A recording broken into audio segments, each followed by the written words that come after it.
இன்றைக்கி இந்த வீதி லீடர்ஸோடைய செயல்பாடெல்லாம் பார்க்கும்பொழுது ரொம்ப பெருமையாக இருக்குது எங்களுக்கு. நாங்கள் இப்படி ஒரு பிளாட்ஃபார்மில் எங்களுக்கு இந்த வாய்ப்பு கிடச்சிருக்குன்னு நினைக்கும் போது ரொம்ப சந்தோஷமாகவும் இருக்குது. நீங்கள் இது வரைக்கும் பார்த்த எல்லா பொலிட்டிஷியனுமே வந்து மேபி ஏதோ ஒரு பேக்ரவுண்டில் வந்திருப்பாங்க. இவருக்கு இருக்கிற ஒரே பேக்ரவுண்டு இவரோட நாலேஜ் மட்டும்தான். ஒரு இயக்கம் ஆரம்பித்த உடனே விருப்பம் இருக்கவங்க மட்டும் சேருங்கன்னு சொல்லும்போது 20 லட்சம் பேர் சேர்றதுன்றது வந்து ஒரு பெரிய விஷயம். நீங்கள் இன்றைக்கி 50 வருஷம் 60 வருஷம் இந்த திராவிட கட்சிகள்லாம் உறுப்பினர் சேர்க்கறதுக்கு ரொம்ப கஷ்டப்படுறாங்க. யார் என்ன வேலை செய்ய முடியுதுன்னு உங்களுக்கு தோணுதோ நீங்கள் தாராளமாக பண்ணி அதுக்கு ஒரு ஆப் கொடுத்துருக்காங்க. அந்த ஆப்பில் அப்டேட் பண்ண சொல்கிறாங்க. அது டைரெக்டாக பார்க்குறாங்க. இல்லை அவர் எதுவுமே டேட்டா பேஸ் இல்லாமல் அண்ணன் பேச மாட்டார். எல்லாத்துலேயுமே அவங்க டேட்டா பேஸ் இருக்கும். எக்ஸ்ட்ராடினரி அவருக்கு வந்து நாலேஜ். எங்களுக்குலாம் தெரிஞ்சு 1% அப்படி இருக்குமான்றதான் தெரில. நாங்களாம் இப்போ அவருடைய டெஸ்ட்டில் இருக்கோம். பாஸ் ஆகாமான்ற டவுட்டாக இருக்குது. நீங்கள் எந்த கேள்வி கேட்டாலும், நீங்கள் எந்த துறையை சார்ந்து கேட்டாலும், எந்த ஒரு பிட்டு ஒரு துண்டு பேப்பரும் இல்லாமல் அசால்ட்டாக அவங்கள பதில் சொல்லுவார். ரொம்ப ரெஸ்பான்சிபிளாக பேசுவார். முன்னாடி இருந்த 2 திராவிட கட்சிகளையும் தாண்டி புதுசாக ஒருத்தர் வரணும் அப்படின்னு வரும்பொழுது மதிப்பிற்குரிய எங்கள் அண்ணன் விஜய் சிஎம் வந்து எனக்கு அவர் ரொம்ப பிடிக்கும். நான் அவருடைய ரசிகன். ஆனால் தலைவர் எங்கள் அண்ணன் அண்ணாமலை தான். எல்லா வானிலை மாற்றங்களுக்கும் பெஸ்ட்டாக இருக்கும் இந்த ரூபில் எக்ஸ்பெயின்ஸ். மருத்துவம் முதல் பொறியியல் வரை உங்கள் கனவுகளுக்கு சரியான முகவரி Indira group of educational institutions. Call 9841385858. Holidays-nale, adu namma GT Holidays da. You know you are special when you're with GT Holidays. City Fox media நேயர்களுக்கு வணக்கம். நான் உங்கள் விஜய் பிராணேஷ். இன்றைக்கி நம்ம கூட வி த லீடர்ஸ் பார்ட்டிலேருந்து கண்ணன் அவர்கள் இணைஞ்சிருக்காங்க. அவர்கிட்ட தான் நிறைய விஷயங்கள் பேச போகிறோம். வாங்க பேசலாம். வணக்கம். வணக்கம். வி த லீடர்ஸ் பார்ட்டி கிட்டத்தட்ட வந்து உள்ள அது துவங்கினதுலேருந்து ஒரு பல பேர் வந்து சோஷியல் மீடியாவில் அதை ஃபாலோ பண்ணுறவங்க இருக்காங்க. தொடர்ந்து வந்து அவருக்கு சப்போர்ட் கொடுக்குறவங்க இருந்துகிட்ருக்காங்க. நீங்கள் உங்களோட சப்போர்ட்டை தெரிவிக்கிற விதமாக பல விதங்கள் பல விஷயங்கள் பண்ணிகிட்ருக்கீங்க. ஸோ அதெல்லாம் பற்றி ஸ்டார்ட் பண்ணி ஆரம்பிக்கலாம் நினைக்கிறேன். அதை பற்றி சொல்லுங்கள். வி த லீடர்ஸ் இதோடைய நோக்கமே வந்து நம்ம அனைவரும் தலைவர்கள். மதிப்பிற்குரிய அண்ணன் அண்ணாமலைக்கு ஐபிஎஸ் என்ன சொல்கிறார் அப்படின்னா, தலைவரை தேடக்கூடாது, நமக்குள்ளே தான் இருப்பாங்க, தலைவரை உருவாக்க வேண்டும். அவர் கிரவுண்ட் லெவலில் இருக்கிற தலைவர்களை, கிரவுண்ட் லெவலில் இருக்கிற பொலிட்டீஷியனை தேர்ந்தெடுக்கிறதுக்கு தான் இந்த வி த லீடர்ஸோடைய அமைப்பு உருவாக்கப்பட்டிருக்கு. இப்போது அவங்க அதுக்கான வேலைகளை செஞ்சிட்ருக்கோம். கிரவுண்ட் லெவலில் யாரெல்லாம் ஒர்க் பண்ணுறாங்களோ அவங்களெல்லாம் ஒரு பிளாட்ஃபார்ம் கொடுத்து மேலே கொண்டு வரணும். அவங்கள வந்து ஒரு பொலிட்டிக்கலில் ஒரு ஒரு ஈடுபாடோடு இருக்கணுன்றது தான் அண்ணனுடைய பேட்டர்னு. அதுபடி இன்றைக்கி வேலை நடந்துகிட்ருக்கு. இன்றைக்கி அதுக்கு ஒரு 20 லட்சம் உறுப்பினர்களை தொட போகிறோம். இந்த 20 லட்சம் பேருமே வந்து தன்னார்வலராக சேர்ந்தவங்க தான். யாரும் கம்பேர் பண்ணலை, யாரையும் கம்பல் பண்ணலை, நீங்கள் வந்து சேரணும்னு யாரும் கூப்பிடலை, கூட இருக்கவங்கள சேர்க்கலை. அவங்கவுங்களாம் அவங்க ஃபோனில் ஆப்பை டவுன்லோட் பண்ணி ஓடிபி போட்டு அவங்களுடைய, எனக்கு தெரிஞ்சு ஓடிபி போட்டு உறுப்பினர் சேர்ந்த ஒரே இயக்கம் வி த லீடர்ஸாக தான் இருக்கும். ஏன்னா நீங்கள் ஏற்கனவே இதுக்கு முன்னாடிலாம் பார்த்துருப்பீங்க, மேபி 1 கோடி 1.5 கோடியெல்லாம் சொல்கிறாங்க. அது மிஸ்டு காலில் இல்லைனா வந்து ரைட்டிங்கில் அந்த மாதிரி நிறையா நடந்திருக்கு. இந்த 20 லட்சம்ன்றது வந்து மேபி 20 லட்சம் தொட போகுது. 20 லட்சம்ன்றது பியூரான வி த லீடர்ஸ். புரியுது. அதில் வந்து ஒன்றும் எந்த மாற்றமும் இல்லை. இதில் நீங்கள் இந்த 20 லட்சம் பேரையுமே நீங்கள் கூப்பிட்டு கேட்டிங்கன்னா ஒருத்தர் கூட விருப்பம் இல்லாமல் போட்டதாக இருக்காது. அதில் ரொம்ப தெளிவாக இருக்கும். இந்த 20 லட்சம்ன்றதே எங்களை பொறுத்தளவுக்கு 2 கோடி கணக்கு. ஓகே.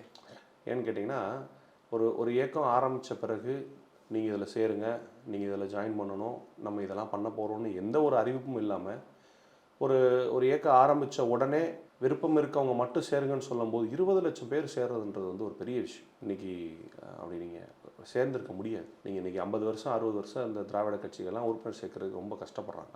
அவங்க வந்து எனக்கு தெரிஞ்செல்லாம் நிறையா நம்ம ஓட்டு ஜாபிதாக்கள்லாம் வச்சு அதுக்கெல்லாம் எழுதியெல்லாம் உறுப்பினர்லாம் சேர்த்து 1 கோடி கணக்கெல்லாம் காட்டியிருக்காங்க. இப்போ அண்ணன் நினச்சிருந்தா இதை அப்படியே வந்து மல்டிப்ளை பண்ணி வெறும் சிஸ்டமேட்டிக்காக 50 லட்சம் 60 லட்சம் காட்டியிருக்கலாம். ஆனால் அவர் அதை பண்ணலை.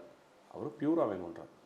இங்கே இருக்கிற உறுப்பினர் எல்லாருமே தன்னோட சொந்த விருப்பத்தோடு இங்கே வரணுன்றதில் ரொம்ப தெளிவாக இருக்குது. அதுபடி நானும் ஒரு 4 லட்சத்தி சில்லறையில் சேர்ந்தாள். நான் இதுக்கு முன்னாடி வந்து ஒரு திராவிட கட்சிகளில் ஒரு 10 வருஷமாக பயணிச்சிருக்கேன். திராவிட கட்சிகளில் பயணித்தாலும் எனக்கு அந்த கட்சியில் எந்த கருத்து வேறுபாடும் கிடையாது.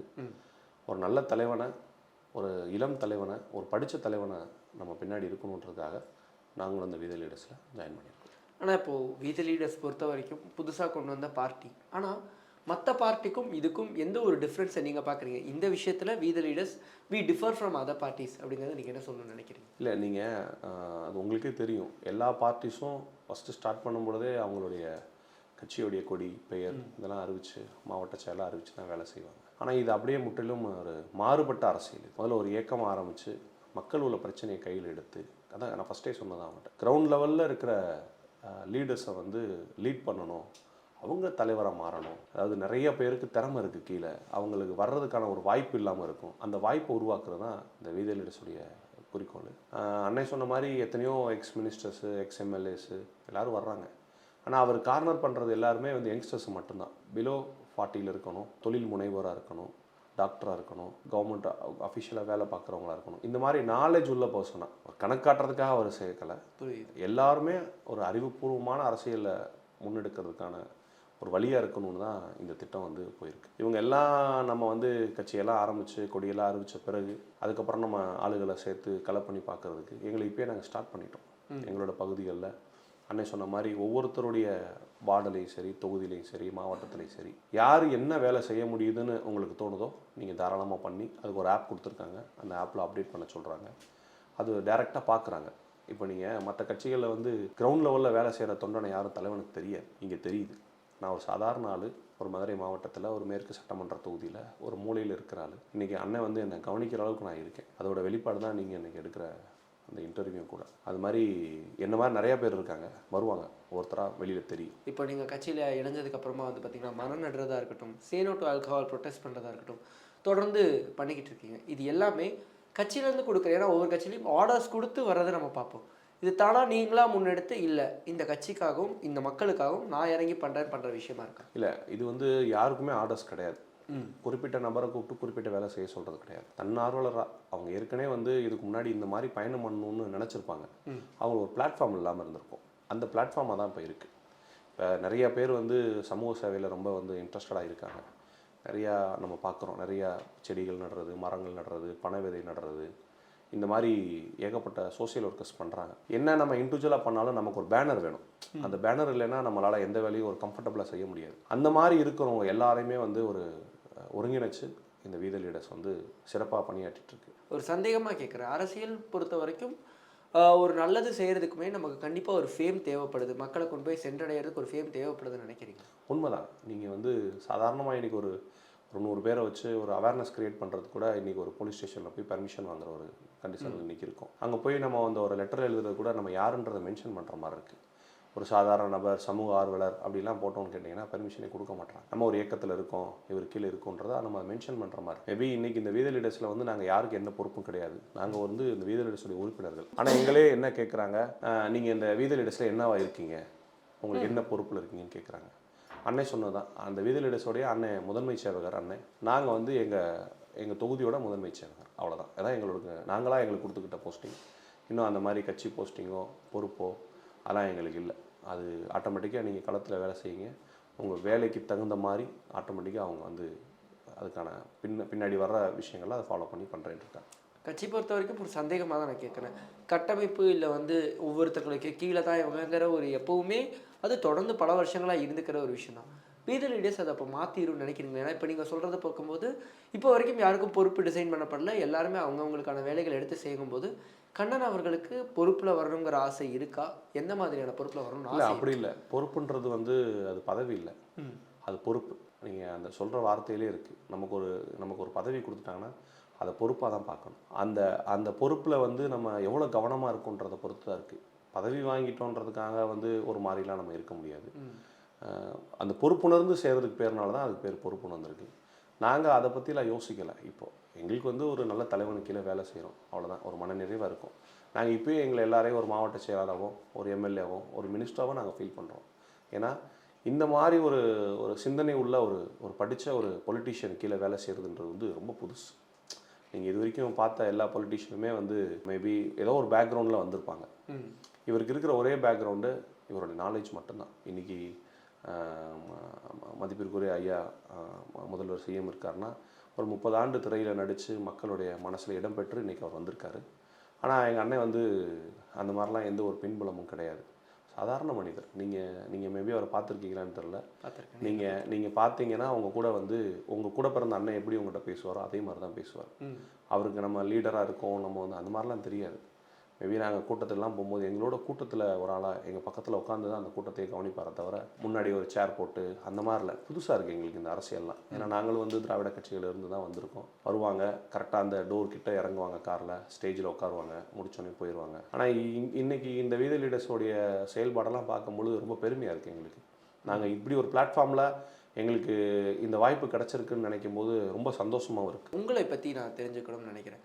கண்ணன் அவர்கள் இந்த அரசியல் பின்புலம் இதெல்லாம் கடந்து கண்ணன் அவர்கள் யார், என்னெல்லாம் பண்ணியிருக்காரு? நான் வந்து ஒரு சாதாரண ஒரு குடும்பத்திலேருந்து வந்தால் தான். அப்பா வந்து ஒரு தச்சு தொழில் செய்கிறவர். நான் என்னோட அந்த தச்சு தொழிலை வந்து அப்பாட்டிருந்து கற்றுக்கிட்டு இது அடுத்த கட்டமாக கொண்டு போகணுன்றதுக்காக நான் வந்து கன்ஸ்ட்ரக்ஷன் லைன், அதாவது பில்டிங் கட்டி சேல் பண்ணுறது, அந்த மாதிரி ஒரு வேலைகளை ஆரம்பித்து நான் இது வரைக்கும் ஒரு 200 வீடுகள் கட்டி விற்றுருக்கேன். 200 குடும்பங்கள், 200 வீடு கட்டி விற்றுருக்கேன்னு சொன்னதை விட 200 குடும்பங்களுக்கு வந்து நான் ஒரு ஒரு வாழ்க்கைக்கான ஒரு தேவையை வந்து அமைச்சு கொடுத்துருக்கேன்றதை நான் பெருமையாக சொல்லிக்க விரும்புகிறேன். அது போக எனக்கு ஒரு டிரான்ஸ்போர்ட் பிஸ்னஸ் இருக்குது. என்னோடய மனநிலை இப்போ எப்படி இருக்குன்னா, எங்கள் அப்பா இருந்த கேட்டகரியை விட இப்போ நம்ம ஒரு 10 மடங்கு நல்லா இருக்கோம். இனி நம்ம திரும்பி வந்து நம்ம பிள்ளைங்களுக்காக மட்டும் சேர்த்து வைக்கணுன்ற ஒரு தாட் இல்லாமல் ஏதாவது நம்ம மக்களுக்கு செய்வோன்றது எங்களுக்கு ஒரு ஆர்வமாக இருக்கும். நாங்கள் அதனால தான் அந்த வீத லீடர்ஸில் பயணம் பண்ணுறோம். ஜென்ரலாக இப்போது நமக்கு ஒரு விதத்தில் ஒரு வித அறிவு கிடைக்கும் போது அதை இந்த சைடு நம்ம யூஸ் பண்ணணும்னு பார்ப்போம். தொழிலையாக இருக்கட்டும், போக்குவரத்துலையாக இருக்கட்டும், உங்களுக்கு கிடைத்த உங்களுடைய நுண்ணறிவை அரசியல் பின்புலம் இல்லாமல் மக்களுக்கு எந்த மாதிரி பயன்படுத்தணும்னு நீங்கள் ஆசைப்பட்றீங்க? இல்லை, அதுக்கான பிளாட்ஃபார்ம் தானே இப்போ இது. நான் உங்களுக்கு முதலே ஃபஸ்ட்டே சொன்னேன்ல, இப்போ யாருக்கு பொறுப்பு இல்லை, களத்தில் இறங்கி வேலை பார்க்குறோம், நிறைய அவேர்னஸ் க்ரியேட் பண்ணுறோம். ட்ரக் ஃப்ரீ போன வாரம்லாம் நடத்தியிருக்கோம், கையெழுத்து இயக்கங்கள் நடத்தியிருக்கோம், நிறைய மரக்கன்றுகள் கொடுத்துட்ருக்கோம். இந்த மாதிரி எங்களால் என்ன முடியுதோ அதை நாங்கள் வந்து தொடர்ந்து செய்ய தயாராக இருக்கோம்.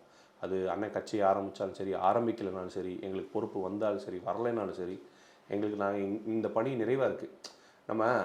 நம்ம வீட்டில் போய் தூங்கும் பொழுது ஒரு மனநிறைவோடு தூங்குவோம் இல்லையா, அது இன்றைக்கி எங்களுக்கு இருக்குது. ஒரு வேலை செஞ்சுட்டு நம்மளை ஒரு 4 பேர் பாராட்டும் பொழுது, நல்லா பண்ணுறீங்க தம்பி, உங்களை மாதிரி ஆள்லாம் வந்து கண்டிப்பாக வேணும், இப்படி ஆள்லாம் அரசியலுக்கு வரணும்னு ஒரு 4 பொதுமக்கள் சொல்லும் பொழுது அது ஒரு நமக்கு ஒரு பெரிய கிரெடிட்டாக இருக்குது. இது ஒரு பெரிய பதவியாகவும் நினைக்கிற மாதிரி இருக்குது. அது நம்மளை வந்து அது நம்மளை உயர்த்துற மாதிரி எனக்கு தெரியுது. கண்டிப்பாக அண்ணாமலை அவர்களை பொறுத்த வரைக்கும் எனக்கு ஆரம்பத்துலேருந்து ரொம்ப பிடித்தமான விஷயமா இருந்தது, அவர் ஆன்சரபிள் பர்சனாக இருப்பார். அது பல பொலிட்டீஷியன்ஸில் நம்ம பார்க்க முடியாது. பலர் வந்து பல கேள்விகளுக்கு பதில் சொல்ல மாட்டாங்க. அவர் ஆன்சரபிள் பொலிட்டீஷியனாக இருந்துட்டு இருந்திருக்கார். தொடர்ந்து எல்லா விதத்துக்கும் அக்கௌண்டபிலிட்டி எடுத்து ஒரு ஆன்சரபிள் பர்சனாக இருப்பார் இதுக்கப்புறம். இல்லை, அவர் எதுவுமே டேட்டா பேஸ் இல்லாமல் அண்ணன் பேச மாட்டார். எல்லாத்துலேயுமே உங்களுக்கு டேட்டா பேஸ் இருக்கும். எக்ஸ்ட்ராடினரி அவருக்கு வந்து நாலேஜ். எங்களுக்குலாம் தெரிஞ்சு 1% அப்படி இருக்குமான்றதான் தெரில. நாங்களாம் இப்போ அவருடைய டெஸ்ட்டில் இருக்கோம், பாஸ் ஆகுமான்ற டவுட்டாக இருக்குது. ஏன்னா ஒரு 100% ஒரு ஃபில்ஃபில்லான மனுஷனை நம்ம கண்டிப்பாக திருப்திப்படுத்தவே முடியாது. அதனால் நாங்கள் செஞ்சுட்ருக்கோம், எங்களோட வேலைகளை செய்கிறோம். அதை அவர் எப்படி பார்க்குறாருன்றதை பொறுத்து இருக்குது. அவரை பார்க்கும்பொழுது நாங்கள் வந்து ஒரு பாயிண்ட்டு தான், ஒரு ஒன்று கூட சொல்ல முடியாது, பாயிண்ட்டு தான்.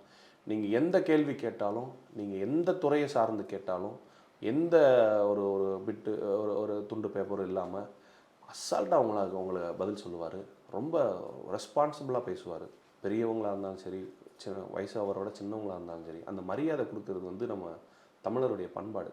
அது ரொம்ப அவர்கிட்ட இருந்து எங்களுக்கு வந்து பிடிச்சமான விஷயம். அது பிறரை மதிக்கிறது, நம்ம பெரியவங்களாக இருந்தாலும் சின்னவங்களாக இருந்தாலும் அவங்கள ஹம்பிளாக பேசுகிறது, அவங்களோட மெர்ஜாக இருக்கிறது, இதெல்லாம் எங்களுக்கு புதுசாக இருக்குது. ஏன்னா நாங்கள் வந்து இதுக்கு முன்னாடி பார்த்த பார்ட்டிஸும் நாங்கள் இருந்த பார்ட்டிஸ் எல்லாம் வந்து மன்னர்கள் மாதிரியே தான் அவங்க இருப்பாங்க. நம்ம வந்து அவங்கள போய் பார்க்க போகிறதுனா ஒரு பெரிய ஒரு இதாக போய் போகணும். இப்போ அப்படிலாம் இல்லை. எங்களுக்கு தெரிஞ்சு அவர் எங்களோட இப்போ 100 பேர் அசம்பிள் பண்ணி ஒரு கூட்டம் போடுறாங்கன்னா அவர் 101 ஆளாக தான் எங்களோட வராரு. அவர் தலைவனெல்லாம் வரல. எங்கள் கூட்டத்தில் எங்கள் அண்ணன் கூட வந்தால் எப்படி இருக்காரோ அந்த மாதிரி தான் வராரு. இப்படிப்பட்ட தலைவன் கிடைக்கிறதுலாம் கஷ்டம். அதனால் இந்த தலைமுறை கண்டிப்பாக இவரை மிஸ் பண்ண மாட்டாங்க. அரசியல் தெரிஞ்சு அரசியல் புரிஞ்ச யாருமே எங்கள் அண்ணனை வந்து கண்டிப்பாக வந்து மிஸ் பண்ண மாட்டாங்க. நிறைய எங்களை தேடி வருவாங்க, நிறைய நல்லது செய்வோம். அதுக்காக காத்திருக்கோம். உங்களை பற்றி கேட்கணும்னு நினைக்கும் போது ஜென்ரலாக எல்லாருக்குமே உங்களோட ஏஜுக்கு எல்லோரும் பாலிடிக்ஸ் வருவாங்களாங்கிறது எனக்கு தெரியல, டு பி ஹானஸ்ட். ஏன்னா எல்லாருக்குமே ஒவ்வொரு ஆசை இருக்கும். கரெக்டாக நீங்கள் தொழிலில் இதில் எல்லாமே இருக்கும்போது இப்போ பாலிடிக்ஸ் வரணுமாங்கிற கேள்வி எல்லாருக்குமே இருக்கும். அண்ட் இந்த ஏஜில் பாலிடிக்ஸ் வர எல்லாருக்குமே ஒரு ஸ்டார் ஸ்டட்டட் பின்னாடி தான் போகணுங்கிற ஐடியாவும் இருக்கும். நீங்கள் எப்போ பாலிடிக்ஸ்குள்ளே வரணுங்கிற ஐடியா வந்துச்சு? எதனால் பாலிடிக்ஸ்குள்ளே வரல? இல்லை, எனக்கு வந்து அது பாலிடிக்ஸ்குள்ளே வர்றதுன்றது வந்து பார்த்திங்கன்னா அரசியல் வந்து உங்களுக்கு அடிப்படையிலிருந்தே வந்திருக்கணும். ஓகே. ஒரு சாதாரண ஒரு ஸ்கூலில் ஒரு லீடர்ஷிப்பாக இருக்கும்போதே வரும். கிளாஸ் லீடராக இருக்கணுன்றதே ஒரு அரசியல் தான். அது அது தேடி கண்டுபிடிக்கணும். இப்போ நீங்கள் ஒரு ஸ்கூலில் வந்து படிப்பு மட்டும் சொல்லிக் கொடுக்காம எக்ஸ்ட்ரா கரிக்குலர் ஆக்டிவிட்டிஸ் எல்லாத்தையும் ஏன் சொல்லித் தர்றாங்கன்னா, ஒவ்வொருத்தருக்கும் ஒரு திறமை இருக்கும். நீங்கள் ஒரு கிளாஸில் 40 பிள்ளைங்க படிக்கும், அதில் கிளாஸ் லீடருக்கு போட்டி 2 பேர் தான் இருக்கும். அவன் தான் லீடர். நான் அந்த மாதிரி வந்தவன் தான். எந்த வேலை செஞ்சாலும் நான் அதில் வந்து டாப்பாக இருக்கணும், எல்லாரும் நம்மளை முதன்மையாக நம்ம நினைக்கணும்னு செய்கிற ஆள். இந்த மாதிரி ஸ்கூல் லைஃப்லாம் முடிச்சு அப்படியே என்னோடய பிஸ்னஸ் லைஃப்லாம் வந்து வரும்பொழுது எனக்கு கீழே ஒரு அட்மினிஸ்ட்ரேஷனோட நான் ஒரு 100 பேரை வச்சு வேலை பார்த்து அப்படியே அது அது என்னோடய வாழ்விலே அது அப்படியே என்னோட பழகிருச்சு. அதை தொடர்ந்து இப்போ இந்த ஜல்லிக்கட்டு போராட்டங்கள் நடக்கும் பொழுது அந்த போராட்டங்களில் நாங்களும் கலந்துக்கிட்டு பங்கு எடுத்துக்கிட்டு ஜெயிலுக்கெல்லாம் போய் கேஸெல்லாம் விடுதலையெல்லாம் வாங்கி இந்த மாதிரி எங்களால் இந்த ஃப்ரேமுக்கு பின்னாடி இருந்து பண்ணிகிட்டு இருந்தோம். இனிமேல் வந்து வி த லீடர்ஸ்ன்ற ஃப்ரேமுக்கு முன்னாடி இருந்து பண்ண போகிறோம். பட் ரெண்டும் ஒன்று தான். அன்னைக்கு பண்ணது இன்றைக்கி பண்ணது ஒன்று தான். அன்றைக்கி நாங்கள் தனியாக பண்ணோம், இன்றைக்கி எங்கள் அண்ணனோட பண்ணுறோம், அவ்வளோதான் வித்தியாசம். ஆனால் இப்போ இருக்கிற பாலிடிக்ஸ் பற்றி நான் பேசணும்னு நினைக்கிறேன்.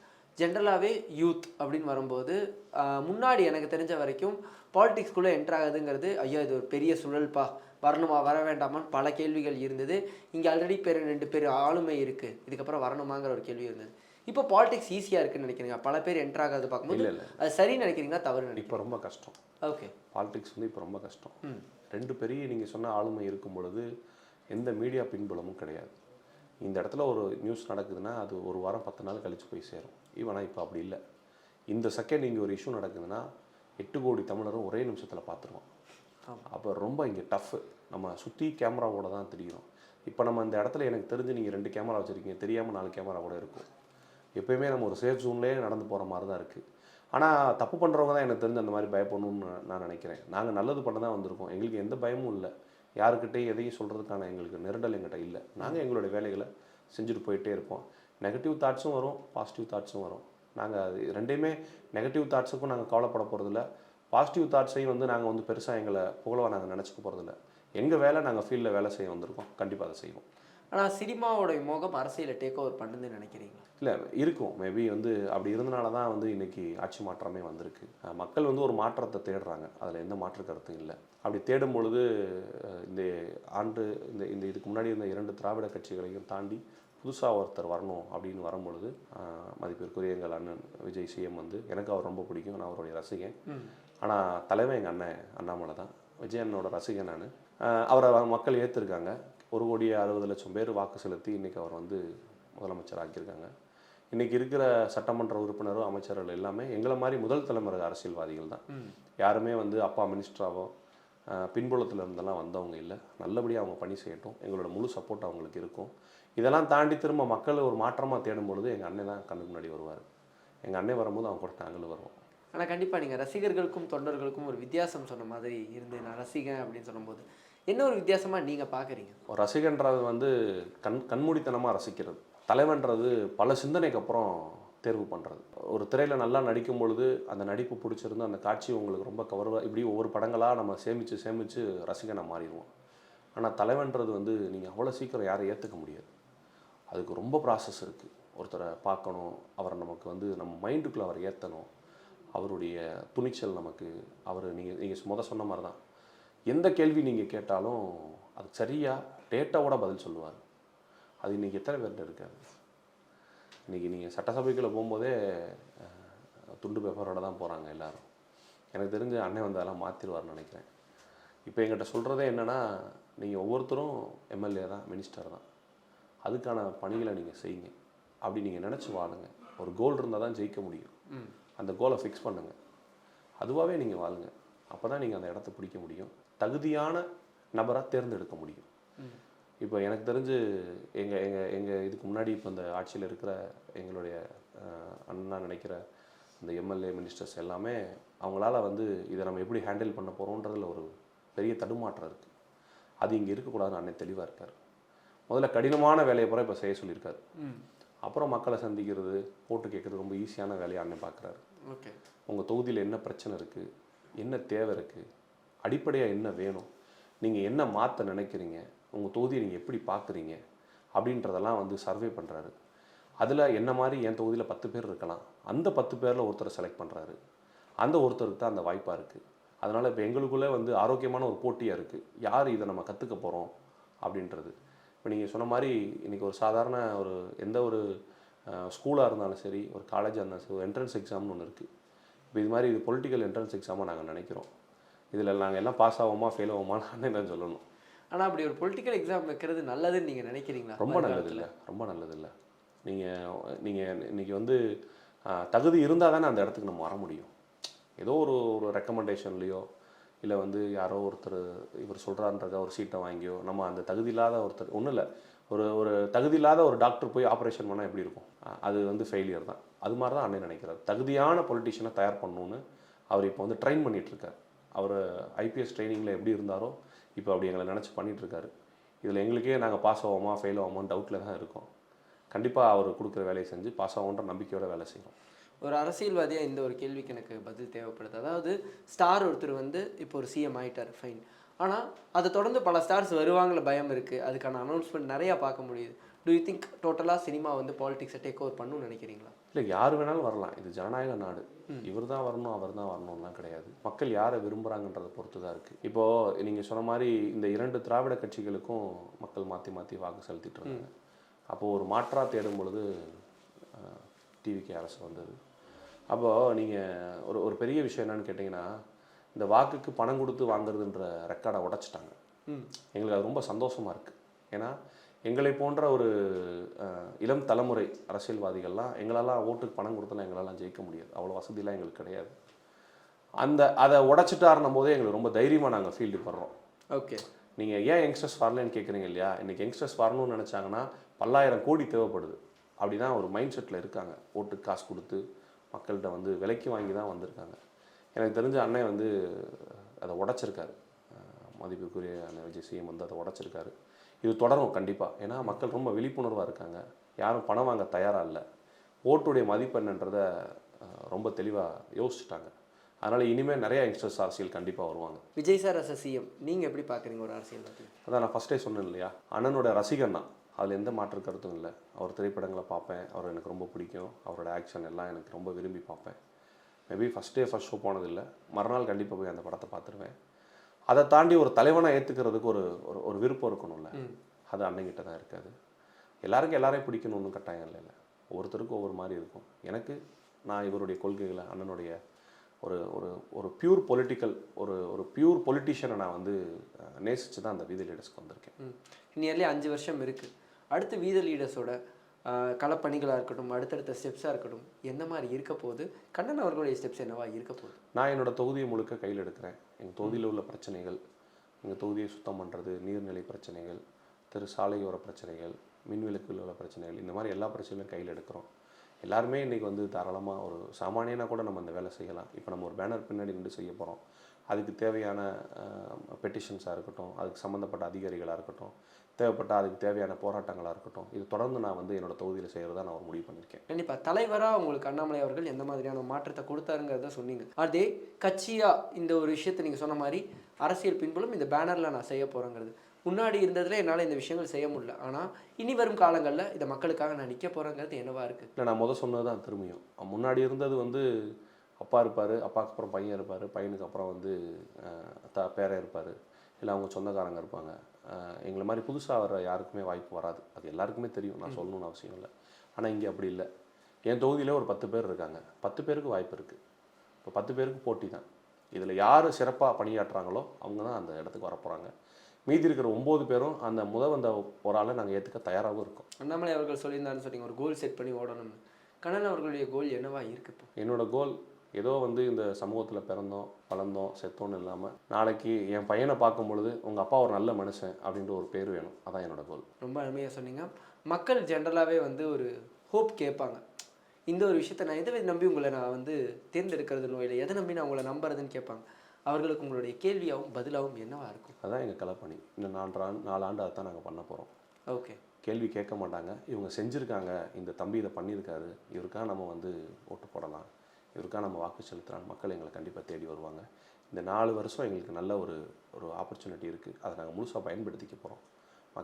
மக்களோட மக்களாக போய் அவங்களோட குறைகளை கேட்டு அந்தந்த வார்டில் அந்தந்த தொகுதிகளில் இருக்கிற பிரச்சனைகளில் எங்களால் முடிஞ்ச அளவு நின்று போராடி கண்டிப்பாக அதை சரி செய்யும். கண்டிப்பாக. அதாவது 2031 முன்னோக்கி நாங்களுமே இருக்கோம். தொடர்ந்து உங்களோட களப்பணி தொடரணும்னு நாங்கள் நினைக்கிறோம். நீங்கள் நிறைய விஷயங்கள் செய்கிறத பார்க்க முடியுது. பிளான்டிங்காக இருக்கட்டும், இல்லை C-No-To ஆல்கஹாலாக இருக்கட்டும், பல விஷயங்கள் பார்க்குறோம். அதை இன்னும் தொடர்ந்து நீங்கள் செய்யணும்னு ஆசைப்பட்றோம். கண்டிப்பா. இந்த ஒரு சந்திப்புக்கு ரொம்ப ரொம்ப நன்றி. ரொம்ப நன்றி. எல்லா வானிலை மாற்றங்களுக்கும் பெஸ்டா இருக்கும் இந்த ரூபிலெக்ஸ் பெயிண்ட்ஸ். மருத்துவம் முதல் பொறியியல் வரை உங்கள் கனவுகளுக்கு சரியான முகவரி Indira group of educational institutions. Call 9841385858. Holidays-nale, அது நம்ம GT Holidays தான். You know you are special when you're with GT Holidays.